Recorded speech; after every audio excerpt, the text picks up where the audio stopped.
warahmatullahi wabarakatuh. Gimana nih semangatnya? Tetap semangat dong, harus tetap dijaga semangatnya sampai akhir nanti. Oke, pada kesempatan kali ini saya akan membawakan sebuah materi tentang administrasi keuangan. Nah, sebelum kita masuk ke materi inti kita pada kesempatan kali ini, izinkan saya untuk memperkenalkan diri terlebih dahulu.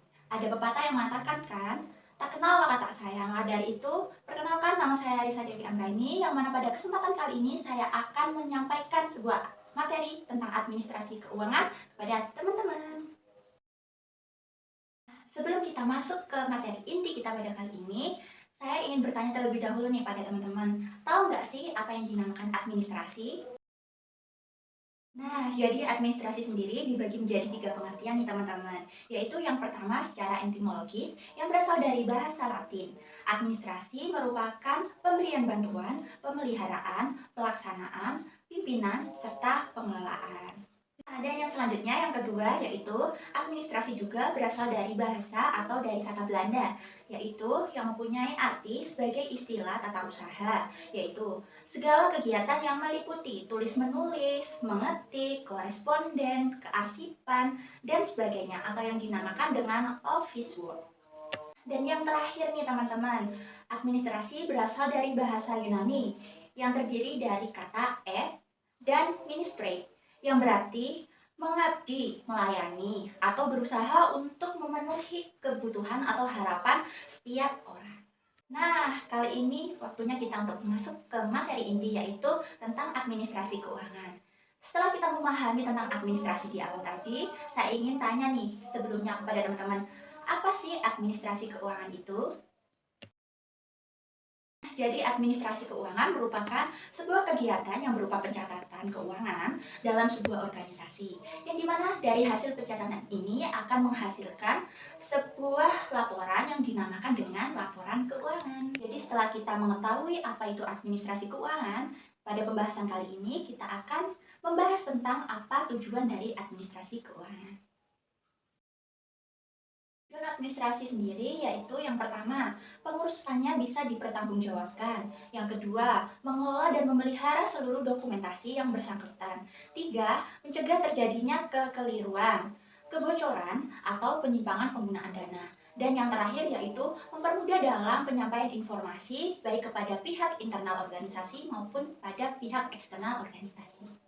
Setelah kita telah mengetahui tentang tujuan dari administrasi keuangan, kita masuk ke materi pembahasan tentang fungsi administrasi keuangan itu sendiri. Nah, fungsi administrasi keuangan itu sendiri yaitu yang pertama, pencatatan, yang dimana segala hal-hal yang mengenai tentang keuangan baik pengeluaran atau pemasukan itu haruslah dicatat. Dan yang kedua yaitu mengelola dan mengevaluasi, yang dimana dari hasil mengelola dan mengevaluasi ini akan mendapatkan hasil yang bisa untuk kita terapkan di kegiatan selanjutnya. Yang selanjutnya yaitu evaluasi dan analisa, yang dimana hal ini diperlukan agar nantinya pada saat kita melakukan kegiatan, semua hal itu bisa dipertanggungjawabkan. Yang keempat yaitu laporan pelaksanaan program kerja, yang dimana dari hasil kegiatan kita selama melaksanakan kegiatan, nantinya akan kita buat yaitu yang namanya laporan pelaksanaan program kerja. Dan selanjutnya yaitu pemberian gambaran sebagai tolak ukur, yang mana hal ini diperlukan sebagai dorongan bagi kita untuk menghasilkan kegiatan yang lebih baik lagi di tahun yang akan datang. Nah, pada administrasi keuangan ini sendiri, kita haruslah bisa untuk membuat sebuah anggaran, yang mana nantinya anggaran ini menjadi patokan kita untuk melaksanakan kegiatan tersebut. Nah, sebelumnya, kalian tahu nggak apa itu anggaran?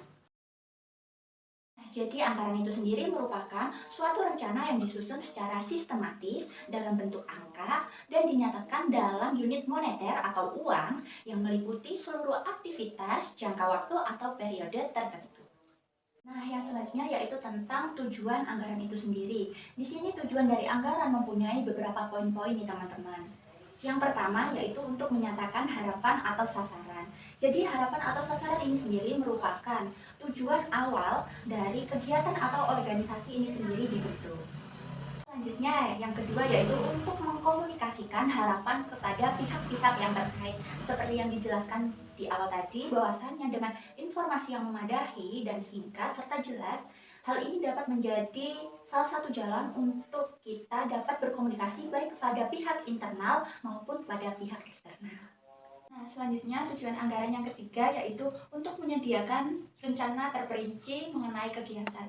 Nah, dari sini kita telah menyiapkan beberapa opsi-opsi dari biaya tersebut. Jadi di situ kita bisa memperkirakan berapa biaya yang akan dibutuhkan. Dan selanjutnya yang keempat yaitu untuk mengkoordinasikan cara atau metode yang akan ditempuh.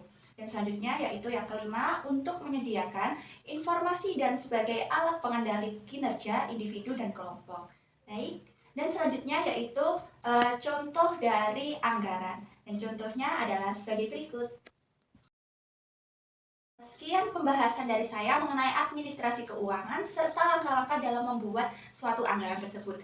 Dan saya akhiri, apabila ada salah kata maupun pengucapan dalam penyampaian materi tentang administrasi keuangan, saya mohon maaf sebesar-besarnya. Saya Risa Dewi Anggraini, sekian dan terima kasih.